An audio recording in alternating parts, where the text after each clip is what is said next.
Hello everyone, we're back and we're going to be looking at nouns and the simple noun phrase. This is a chapter from the book. Really they talk about four different groups of nouns, or sort of dichotomies of nouns: common versus proper, countable and uncountable, concrete and abstract, and then what they call the package nouns, which we'll look at in a little more detail. Common and proper nouns, I think we all probably have a pretty good sense of those things. Where common nouns are more general sort of words, whereas proper nouns, they actually talk in the book about how they're very specific. I think they actually can be somewhat less specific than they're giving them credit for in our book. But, typically it is something that's unique, and they're capitalized.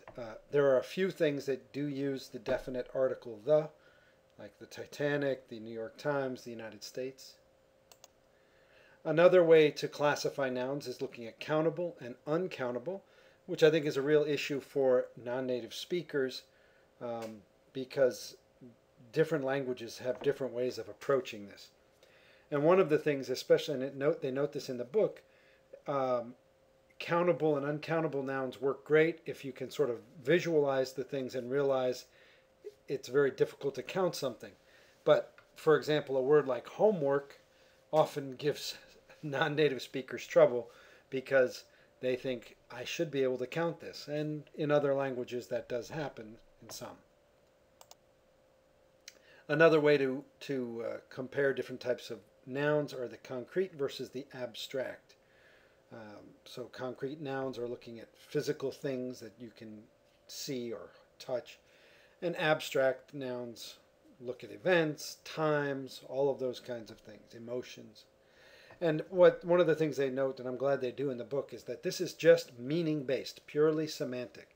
It doesn't really change anything about the grammar in terms of being countable, uncountable, common, proper. It's just meaning-based.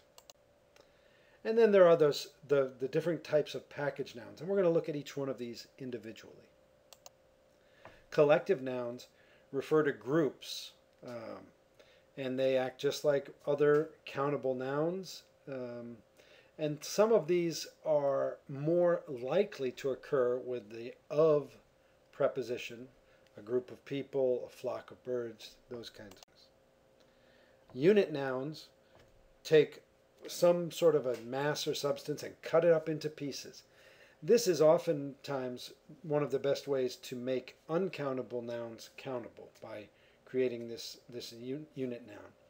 And one of the things, this is an interesting issue when you look at the noun phrase, because even though grammatically you would say piece is the head or the main noun in this noun phrase, a piece of cake, really, if you think about it, a case could be made to say that cake is really most important. Although grammatically speaking, it would take a singular verb, or if it was plural pieces of cake, it would be plural.